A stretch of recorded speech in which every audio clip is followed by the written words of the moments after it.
Kyland Dobbins, aka Coach Kyland, is a pastor and couples engagement coach. He is also a father of three, so he needs prayer all the time. Pastoring is a calling for Coach Kyland, and serving people is a passion. He finds that coaching is a natural extension of pastoring. Coach Kyland has helped engaged couples get ready for marriage for nearly 2 decades and knows what it takes to make it start well and last forever. Personally, he enjoys several things such as learning, reading, being with family and friends, cooking for family, meeting new people, golfing, riding motorcycles, and traveling. Welcome, everyone, and thank you so much for joining me for another episode of Blondie Spotlight. And today I am super excited. I have one of my friends, my homie in the building. Gotta keep it proper though, because we're business, we're professionals. Right, Mr. right, right. Kyland Dobbins, Coach Kyland to the people. How are you doing Yeah, today?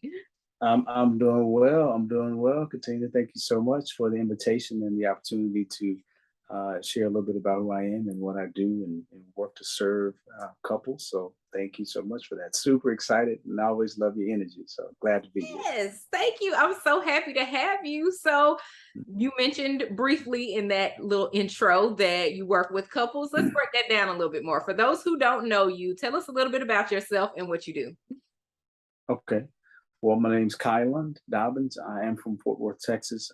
I am a pastor, but I'm also a coach. I help engaged couples get ready for marriage without the fear of losing themselves or the fear of marrying the wrong person, meaning without the fear of marrying the wrong person. So not only do I help you determine whether or not this is the one that you should marry, but also in the process, as you get to the altar to say, I do, I help you have the confidence that you may not have had prior to saying, yes, I will marry you, whether it's a guy or the woman or whatever the case may be in that relationship situation. My goal is to give you the greatest confidence possible to say I do loudly and proudly. I So love it's it. Yeah, that. primarily with engaged couples too. So that's the thing. Because that can be a very fearful time for a lot of people. It's a next major step that is supposed to last for a lifetime. So that's my goal. That's my goal. So, of all the things that you could have done, because we've had talks, so you've done a lot of things in business, what made you decide to choose to pursue marriage readiness? So, well, of course, that's your business name, but what made you decide to go into this field? That's a good question. Several things. I won't go into all of them, but some of the top reasons why. One is because I am a hopeless romantic. I love love. I love seeing love. I love seeing love worked out and worked through. It's not easy. It's definitely work, but there's always a beautiful reward on the other side of that. And having been a part of that myself and experienced that and the highs and the lows of relationship and marriage and all those things, I just love seeing couples come together. But I also remember my own fears of when I was taking those steps and going forward. And I said, listen, I need to be able to help some people through that to prevent that. And then as a pastor, I've worked with couples I've been in ministry for about 2 decades, so roughly 20 years or so, but I've been working with couples as a certified facilitator and coach for about 15 of those years. So I've been doing this for a long time, working with couples of all walks of life, young, old, black, white, and of just different sorts to be able to help them get ready for marriage and just really decided to take it to another level and launch it as a full-fledged business and not something that I do as a cursory or as a courtesy as a pastor to members of the congregation who want to take it to the next step. I chose to just go ahead and launch it as a business since I was getting a lot of phone calls because I have a pretty good success rate in helping couples get there. So yeah, those are some of the reasons why. So I'm a hopeless romantic. It was something I was already doing as a courtesy when couples in my churches would ask me about marrying them. Even couples who aren't members of the church would come because I've been blessed to pastor some very beautiful churches, as in the facilities and all. And yeah, so those are the reasons why I did. Top Okay. reasons why. So let's talk about being an entrepreneur, being in business, because this is not your first rodeo. So you have a lot of experience in that. What are some benefits of being an entrepreneur? Ooh, off the top of my head, independence. Okay. There's a great deal of independence. I love that. If I could be any animal, it would be an eagle because I want to be able to soar and soar high as I want and fly and be the king of my area and domain too. And as an entrepreneur, you really are king or queen in your space. You do what you do because one, you're called to it, you're gifted in it, and you get a real joy and love doing it. In fact, a lot of entrepreneurs would do what they do for free, and a lot of us started that way. We do what we would do, just helping people, serving people, loving people, because of the joy of the result of seeing somebody experience what we've experienced. Because most entrepreneurs are people who've done this, whatever it is that you do for yourself. And you say, listen, if I've done it and it's helped me out, maybe I can help some other people. And then you end up getting these calls organically from different people and all of that. So the joy of it is the independence that you get. The other part and the benefit of that too is you get to create your own schedule, which is tied to independence. And then you get to create your own legacy. It's a legacy, something that can not only be passed down to children if you have them, but something where you can set your mark on the life of people in this world and in this life. Life is not necessarily about the day you're born. I know we celebrate birthdays big time, but it's not necessarily about the day you're born or the day you die, but that dash in between. And we all know about that. The dash is super important. And this is a part of the dash, the legacy, the work that you leave even as you are gone, when you do have your date of expiration, that your name and your work and your impact lives on beyond you, whether it's through your kids or through other people that you have helped. So a part of that are some of the reasons why I definitely jumped into being an entrepreneur. And I think what drew me into it, just all of that, the independence, that love, serving people, helping people, and also the legacy part. And you get to make what you want to make, if you will. Yes. That's the other side of that. That's sort of a byproduct of those other things. The money comes. The money always follows the mission. And so if you have a mission in life, then it's going to come. I think God designed it that way in a way, because if you chase money, you lose a lot of other things while you're doing it, and including yourself. But if you chase the mission and the vision and you work to fulfill that, I think the rest of that will come. And it does. It happens that way. So it's been my experience. So we talked about the positive, but everything is not always positive. So That is correct. got to let the people know, what are some of the negatives of being an entrepreneur? Some of the negatives of being an entrepreneur are the independence. The independence comes with a price. The independence comes with a price. That's right. That's right. Sometimes it comes with the price of not having the money you need to pay your bills. Sometimes it comes with eating ramen noodles, and not eating a steak and lobster, surf and turf kind of stuff. You may not be able to do that. You definitely have to live on a budget. You have to be a good steward of your time too. That's the other side of being independent. So it's not just about watching your money, but it's also about watching your time, because nobody's making you do anything. Nobody. Even if you get a coach, your coach is there to encourage and inspire you and give you a different perspective and give you some wisdom that he or she has. But ultimately, you have to be the one to get up, make your schedule, make those phone calls, or send that email, do the video, do the work, whatever. It's definitely on you. So the independence can be a downside, just as it's a benefit. It can be a downside. The other part of it too is, I mean, it's almost the same stuff, because the legacy is a good thing. That's part of why I got into entrepreneurship as well, the lasting impact. You can make a stinking lasting impact on people as an entrepreneur. And because if it's yours, then you're the CEO, you're the CFO, you're all of these C's, right? You're the chief whatever. And you're definitely the chief hospitality or marketer for your company. And what you put out there will leave an impression upon people. And if it's trash, then your legacy begins to be trashy, if you will. Mm-hmm. I know we have this thing in entrepreneurship to say, listen, you need to be unique, you need to be yourself. That's true. But there has to be a level of clarity. I think there has to be a level of quality in that, and approachability in that. And if you don't have some of those things, then definitely you're going to miss out. You're not going to be effective. You're not going to reach people, and people aren't going to trust you and want to do business with you.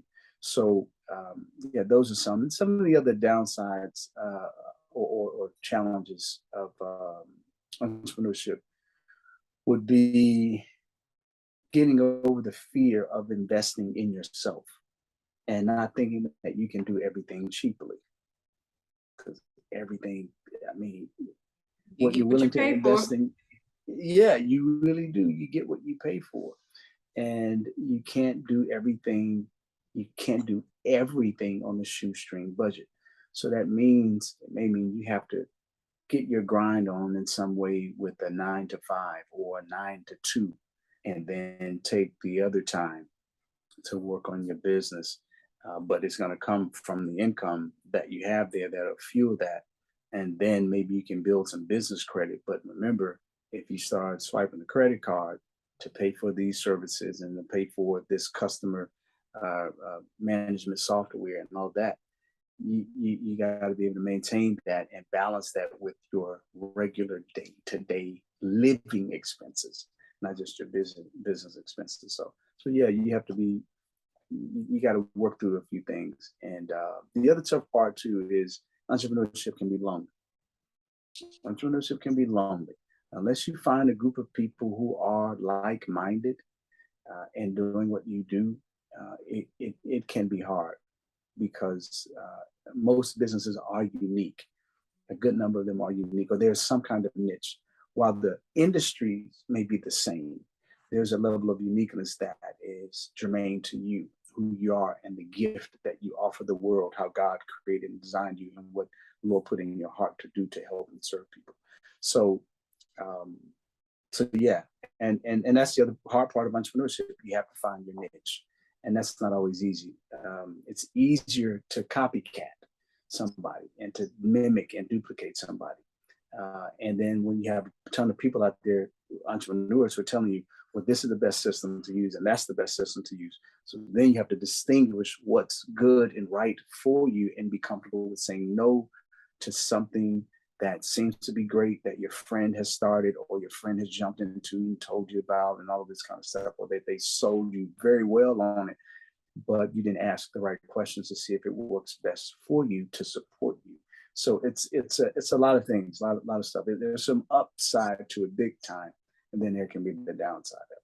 I know there's a long answer, but I hope it was helpful. All facts, yes. It was great. Sure. So let's get to know you a little bit more. What is something that people wouldn't guess about you? What's a little known fact about you? Ooh. I already said I'm a hopeless romantic, but it makes sense in my business, marriage readiness university. I like to, so I'm across the spectrum with things I like to do. So granted, I like to read, but also like to just chill out. I'm a pastor who likes to enjoy himself. And I'm gonna leave it at that. I like to ride motorcycles. That's what I was waiting on. I was like, that was the thing that shocked me. And I was like, you do what? Love to ride Your motorcycles. demeanor is just so calm and just so smooth. And then it's like, but motorcycles though. And I'm like, yeah. And I'm rocking out. I'm doing my thing. Yeah, I like to travel. Got my gear on, the whole nine. Absolutely.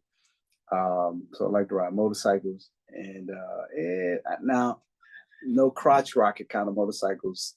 I'm past that. That stuff is too fast and dangerous. I'm not trying to prove anything to anybody. So I ride now and enjoy myself, to relax and just feel the wind, and kind of gets me close to being an eagle, if you will, flying like a bird. okay. And definitely is a stress reliever. So yeah, that's a part of the love. And but I also like to golf, which I know is different. On the Motorcyclists opposite side of the typically spectrum. don't go. Yeah. Golfers on motorcycle don't ride motorcycles, and bikers don't really golf. Yeah, but I like to cook too, and I like to cook gourmet food. So I will try my hand at a lot of things, and I like to try a lot of things. I'll put some stuff together. I've been fortunate to travel a few places, and whenever I'm in that country, I like to eat the food that's germane to that country. Now I haven't done cat yet or dog, so I haven't gotten to that point. There are countries Didn't even that do know that that. was on the list of things to try, Oh but yeah. okay. Oh for sure. Oh for sure. Oh for sure. Yeah. Snake. I haven't done that either yet. I just haven't crossed that part yet. So, Yeah. yeah. Okay. But We had crossed other over the things. pets. That's good. Right. Yeah. They're pets. Yeah. But other things. Yeah, I love to do. Here's something else that people may not know, realize about me. I have 3 daughters, and they keep me active. They keep me busy. And when people hear, "Wow, three kids, 3 daughters, rather," yeah, and they say, "Oh, you must have been a player. You must have been a ladies' man, whatever, or you made somebody mad." You know, I, mm, there may have been a little bit of truth to that. Because I hadn't always been a pastor. I was not born a pastor. The Lord redeems, yeah, and the Lord changes people.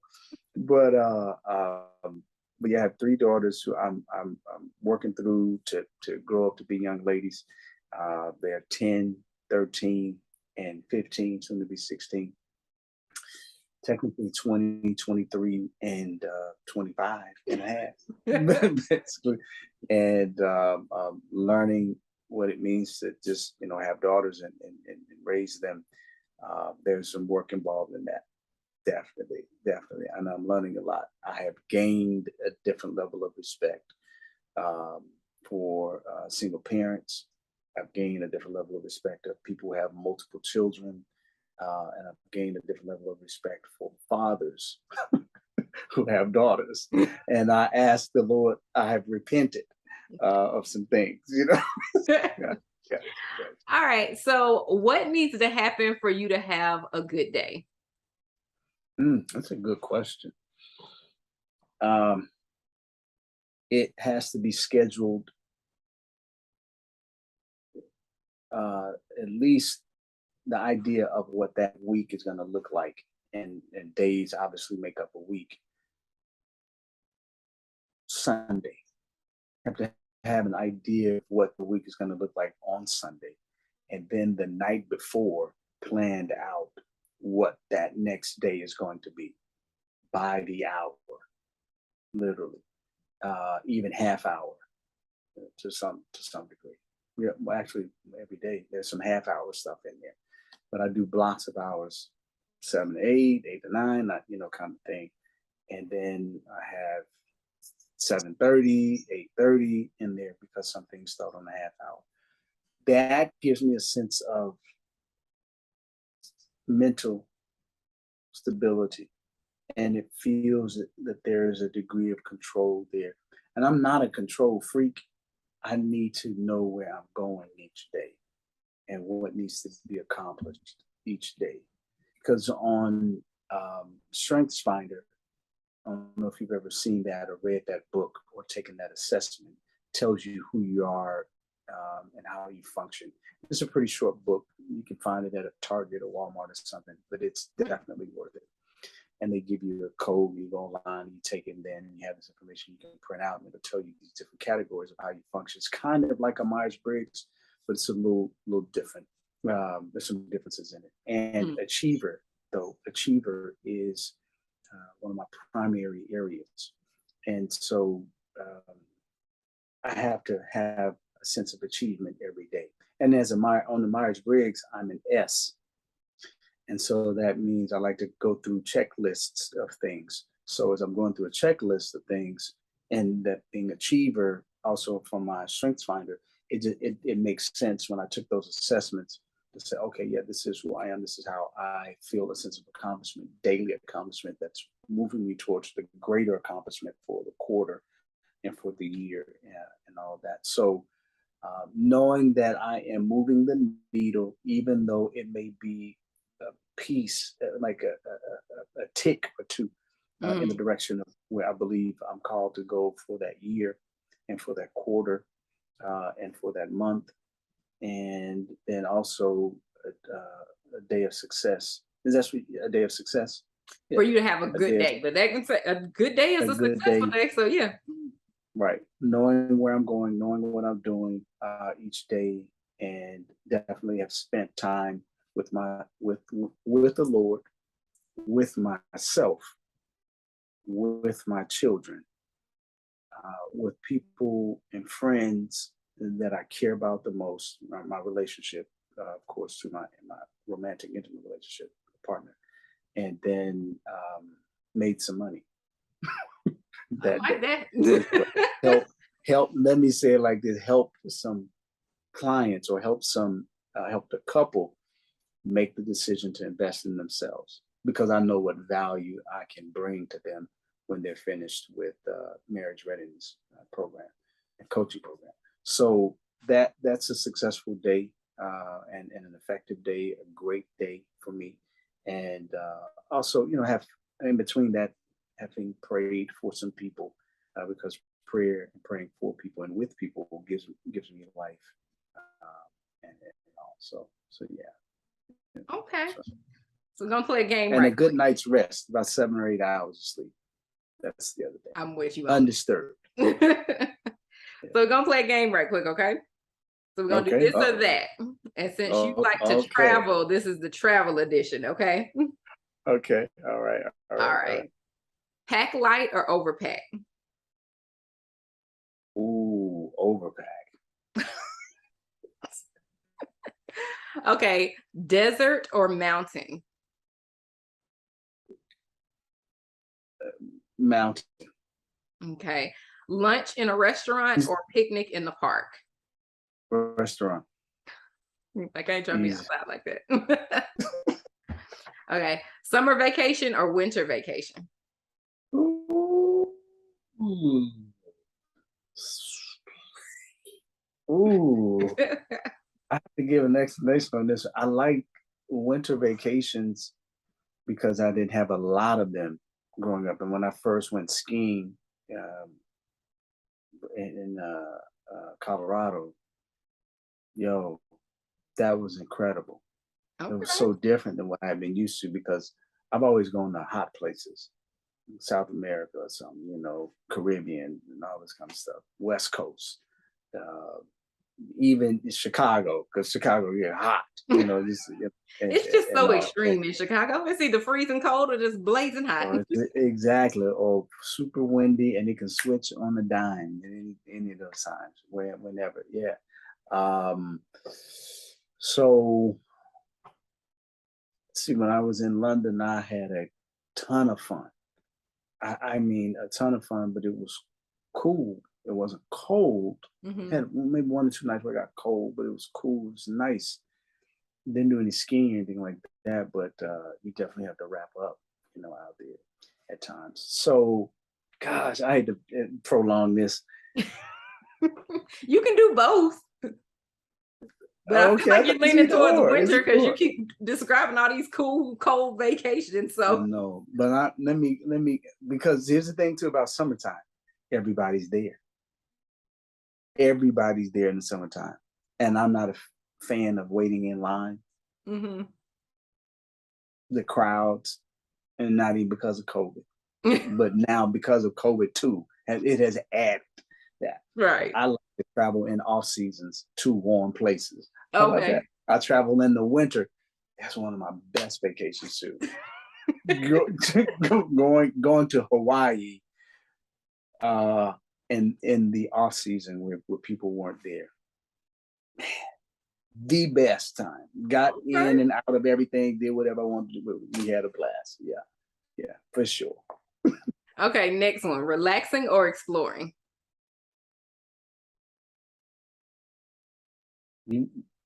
Are these getting harder, like progressively? No, they're not supposed to be. We only got one more after this, so. So you say relaxing or exploring? Yes, and it can be both because sometimes it depends on the vacation. So It does, because I do both on vacation. But I'm going to say exploring because I'm a curious guy. I like to ask questions and go to places and visit new things and see stuff I haven't seen before and have experiences I haven't had before. I think I gain more out of that. Okay, so this next one kind of goes into one of your hobbies. Try local food or eat in a fancy restaurant. Ooh. These did get progressively harder. And I just pick random ones out of there. I'm like, surely he can do this. He's like, no. They're all tough. Fancy. Okay.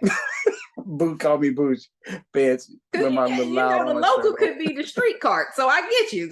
You can't eat off everybody's street cart. Correct. And you can get that at any time. Fancy restaurants are hard to get into. You might be 6 months trying to get into something.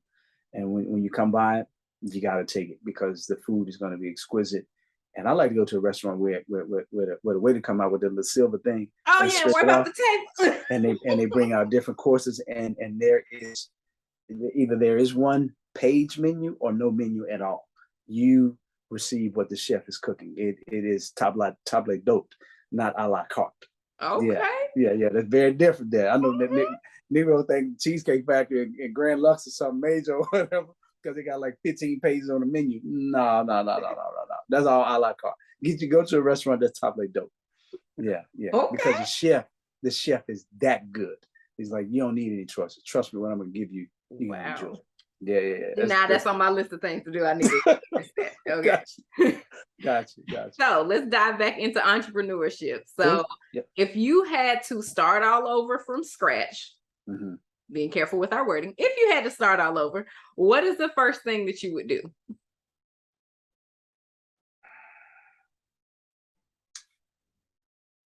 Put more money aside to invest, have conversations with more people in the space to know what to get into and what not to get into and how I should navigate it. And start slower, probably. Yep. Crawling. Yep. Okay. Yep. All right. Well, I appreciate you so much. This was great, but we want everybody to know how they can get in touch with you. How can people work with you? Let us know that. Awesome. Thank you so much. Again, thank you so much for this, Katina. This has been awesome. And I had a ton of fun, as you can tell. I was laughing and everything. So, but I always have a good time with you. So it's super dope. So you can get in touch with me. Obviously, you can go to Instagram and type in Marriage Readiness. And you'll see two of them, but both of them are mine. But just go to the Marriage Readiness, the one without the number one. So just Marriage Readiness. That's the one. And you can find all my information there, how to contact me. You can even email me there. You can also email me at support@marriage-readiness.org. All right. And then you can also kind of look at some info about who I am and why I do this a little longer than what you've gained here at Coach Kyland. That's CoachKyland.com. So CoachKyland.com. You can find out, watch a little video there, and then it'll lead you into being able to be in contact with me. And we'll just have a discovery call to find out how I can best serve you and your boo to get y'all yes. I do. You know, you see, I did that. I do. I'm not a rapper though. I was about to say, throw them bars in there right quick. right. I got bars for you. Yeah. Yes, this was great. Thank you all so much for tuning in. I know that you're interested in connecting with Coach Kyland. His links are down below, so make sure that you check them out, tap in with him, follow him, all of that, and make sure that you tune in for the next episode of Blondie Spotlight. Until next time, bye. Peace. Thank you so much for tuning in to this episode of Blondie Spotlight. If you're watching on YouTube, be sure to give this video a thumbs up, drop a comment, and subscribe. You can also stream this show on several podcast platforms, including Apple Podcasts, Google Podcasts, Spotify, Stitcher, and Overcast.